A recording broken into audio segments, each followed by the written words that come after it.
पिछले क्लास में हमने अनुच्छेद को जाना। आज की क्लास में निबंध के बारे में जानेंगे, जो कि बहुत ही महत्वपूर्ण है। नमस्कार, मैं अमिता अपनी ही कक्षा में आप सभी का स्वागत करती हूँ। चलिए कक्षा की आरंभ करते हैं। इससे पहले कि कक्षा की शुरुआत करें, जान लेते हैं निबंध के बारे में कि निबंध क्या है।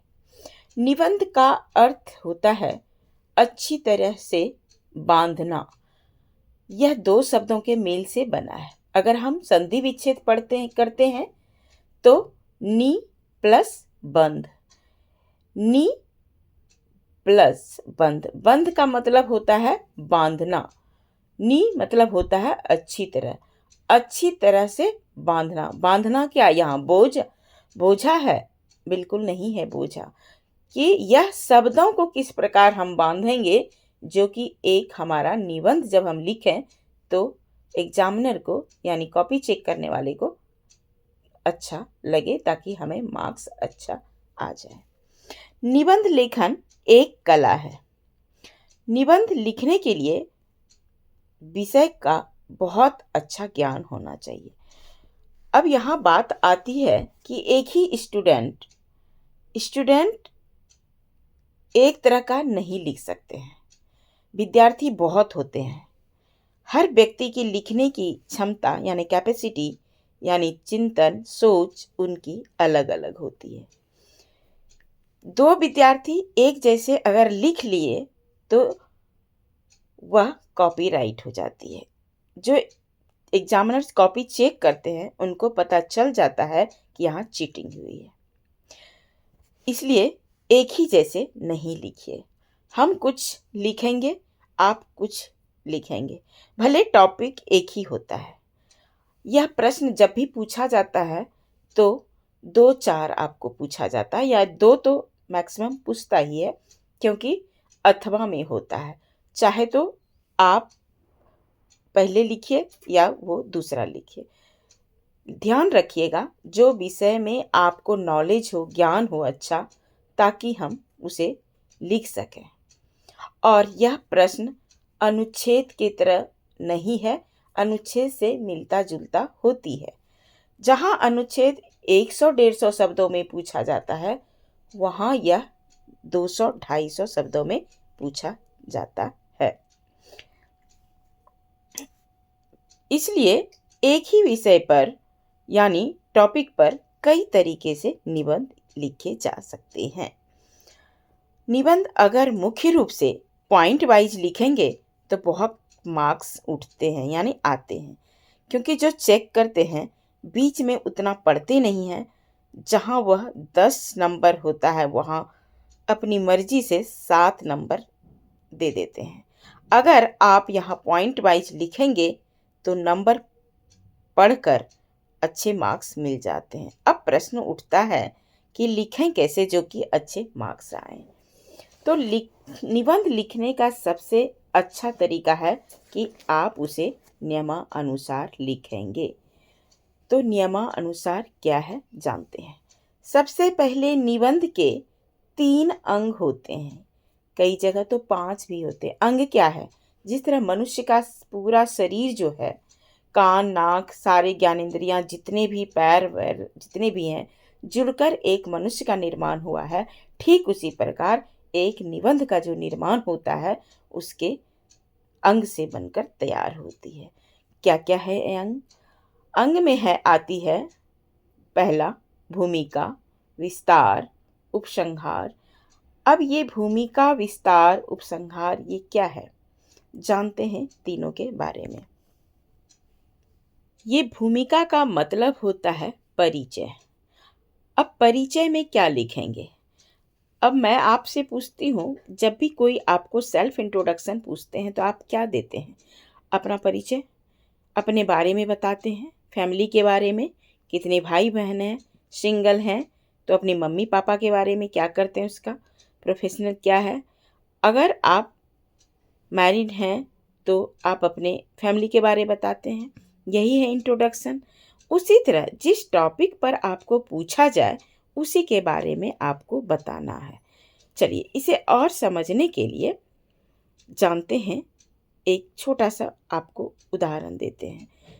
जैसे आप परिवार के बारे में, गाय के बारे में, हालांकि गाय के बारे में पूछा नहीं जाता है, ध्यान रखिएगा, गाय बहुत छोटी सी शब्द है, अब नहीं पूछे जाते हैं। अब जो प्रश्न पूछते हैं बहुत बड़े बड़े टॉपिक पे पूछते हैं। मैं एक उदाहरण इसलिए ले रही हूँ ताकि आपको समझ में आ जाए। अब गाय के बारे में अगर पूछता है तो क्या लिखते हैं हम? सबसे पहले क्या लिखते हैं? गाय हमारा एक पालतू जानवर है। अब उसके कितने अंग होते हैं, भूमिका बताएंगे।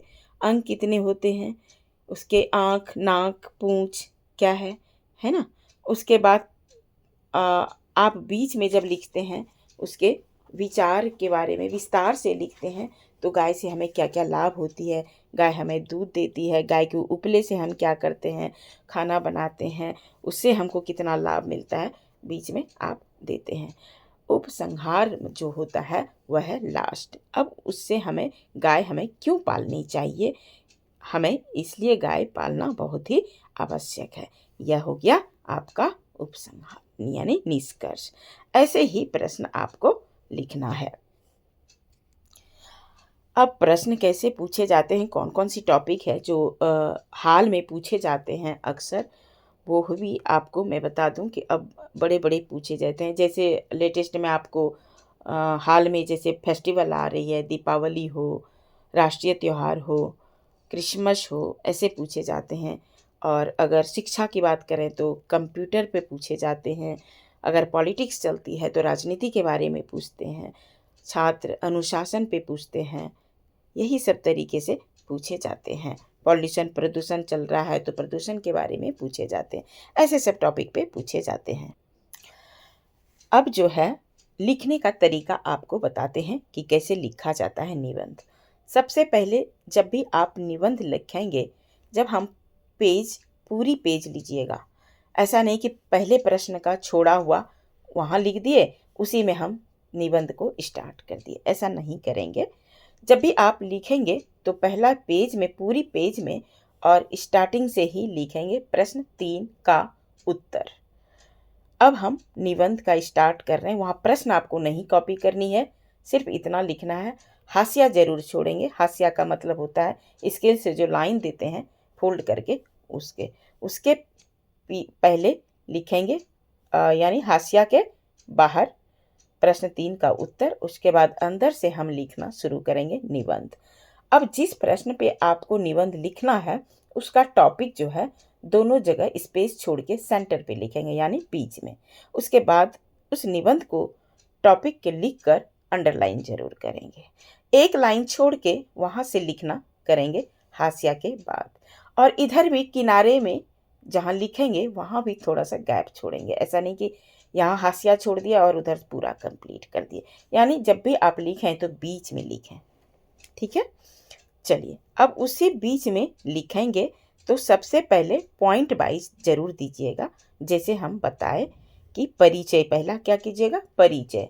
जब आप परिचय लिखते हैं तो उसको फिर से अंडरलाइन करके उसके बाद विवरण चिन्ह का प्रयोग करते हुए फिर आप उसको लिखेंगे। फिर जब वो आपको परिचय हो जाएगा, परिचय में ज़्यादा नहीं लिखना है आपको, सिर्फ उसके बारे में लिखिए जैसे आप इंट्रोडक्शन देते हैं। अब नेक्स्ट हम विस्तार। विस्तार में आपको टोटल लिखना होता है। जो भी विषय में आपको नॉलेज है, इसका मुख्य क्या है, उसका लाभ क्या है, गुण क्या है, अवगुण क्या है, जो भी आपको भरना है बीच में ज़रूर आप लिखिएगा। जो भी आपको लेंदी में जाएगा वो है आपका बीच वाला भाग। विस्तार का मतलब होता है पूरा विश्लेषण, राइट। चलिए लास्ट में जब आप उपसंहार लिखेंगे, जैसे उपसंहार का मतलब होता है निष्कर्ष, सारांश, सार, छोर। जितना हमने लिखा उससे हमको क्या मिला, क्यों हमें लिखना चाहिए, वो जब भी आप लिखेंगे जहाँ से आपका खत्म हुआ है वहीं से आप शुरू करेंगे। इसे कहते हैं पैराग्राफ। इससे एग्जामिनर को पता चल जाएगा कि बहुत अच्छे लिखने का तरीका है। अगर इस तरह आप लिखेंगे ना तो कहीं भी, सपोज अगर 10 मार्क्स का होता है तो मैं गारंटी के साथ कहती हूँ 8-9 तो मिल ही जाएगा। यह प्रश्न ऐसे ही पूछे जाते हैं। तो आज की टॉपिक में अब हम निबंध लिखने के लिए कुछ महत्वपूर्ण बातें बताते हैं कि क्या होती है। तो आइए, निबंध लिखते समय हमें किन किन महत्वपूर्ण बातें पर ध्यान देना होगा। जल्दी से हम लिखते हैं, वो आपको ब्लैक बोर्ड पे मिल जाएगी क्योंकि वीडियो लेंदी हो जाती है। तो पहला है, निबंध की शुरुआत हमेशा सरल व छोटे वाक्यों से करें, यानी भाषा सरल और स्पष्ट व सटीक होनी चाहिए। नेक्स्ट है, जिस विषय यानी टॉपिक पर निबंध लिखना चाहते हैं उसमें अच्छी तरह का ज्ञान होना चाहिए। थर्ड है, जिस विषय को आपने चुना है उसे क्रमबद्ध तरीके से लिखें। क्रमबद्ध मतलब सही तरीके से लिखें। जैसे भूमिका, भूमिका में परिचय, प्रस्तावना, आरंभ आ जाती है।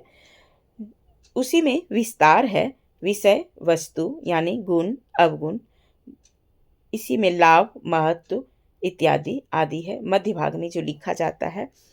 लास्ट है उपसंहार, जिसमें समाप्ति करते हैं। इसे पैराग्राफ में लिखना होगा। निष्कर्ष, सारांश, सार, इसे जब भी लिखें तो पैराग्राफ बदलकर यानी चेंज करके लिखेंगे।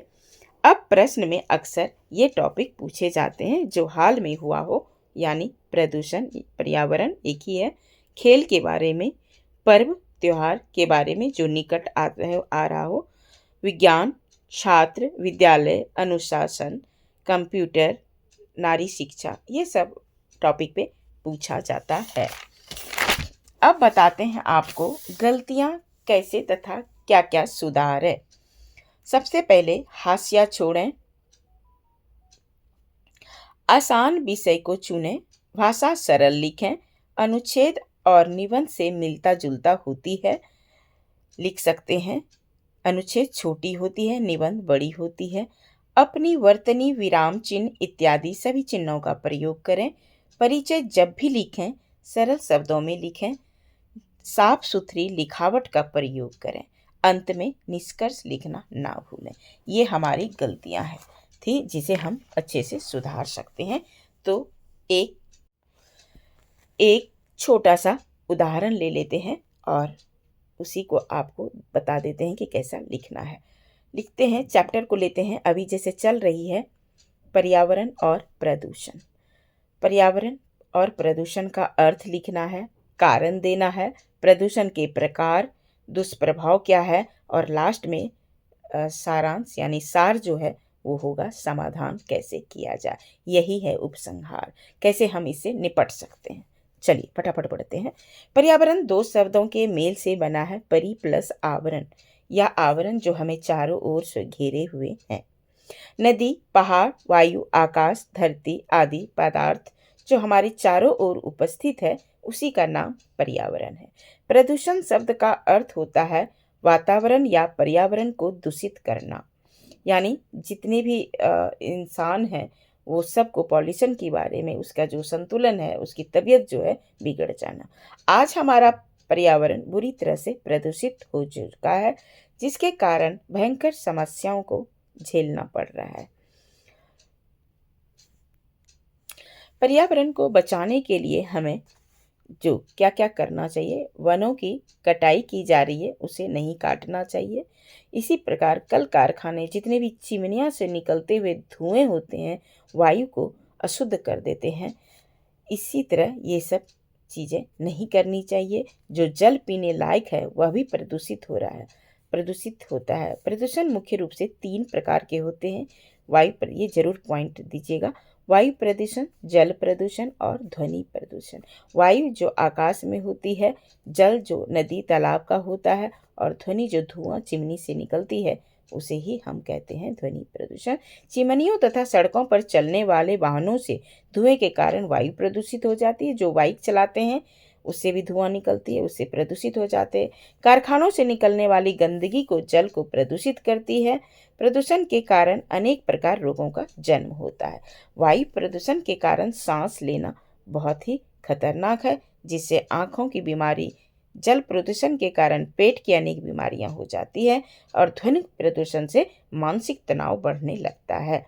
इसलिए वनों की कटाई के कारण वर्षा अनिश्चित हो गई है, बाढ़ का प्रकोप बढ़ गया है तथा भूमि की उपजाऊ शक्ति भी कम हो गई है। अब यहाँ पैराग्राफ चेंज करके उपसंहार क्या होना चाहिए यहाँ आप लिखेंगे, प्रदूषण की रोकथाम के लिए यह आवश्यक है कि वनों की कटाई बंद हो, कारखाने शहरों को दूर लगाए जाएं तथा नदियों के जल को प्रदूषित करने पर पाबंदी लगाई जाए। अतः हमारा कर्तव्य है कि हम अधिक से अधिक पेड़ लगाएं और पर्यावरण और प्रदूषण को बचाएं और पर्यावरण की रक्षा करें। चलिए, आज की क्लास की समाप्ति मैं यहीं करती हूँ। आशा करती हूँ ये क्लास पसंद आई होगी। मैं बहुत अच्छे से इसको समझाती हूँ ताकि आप इसे लिख सकें। अगर इस तरह आप लिखेंगे तो मार्क्स 10 में से तो 9 कोई नहीं रोक सकता है। बिल्कुल डिटेल से समझाई हूँ, अच्छे से लिखिएगा ताकि मुझे भी आशा है कि आप मेरे पढ़ाने के द्वारा आप कुछ समझ में आ रही है और अच्छे से आप मार्क्स लाएंगे। तो चलिए, आशा करती हूँ आज की क्लास पसंद आई होगी। अगर पसंद आती है तो दूसरों के साथ भी शेयर करें और इसे लाइक सब्सक्राइब करना ना भूलें ताकि इस क्लास से दूसरे लोग भी प्रभावित हो सकें। चलिए, मिलते हैं अगली कक्षा में कुछ नई टॉपिक के साथ। तब तक के लिए take care and bye bye.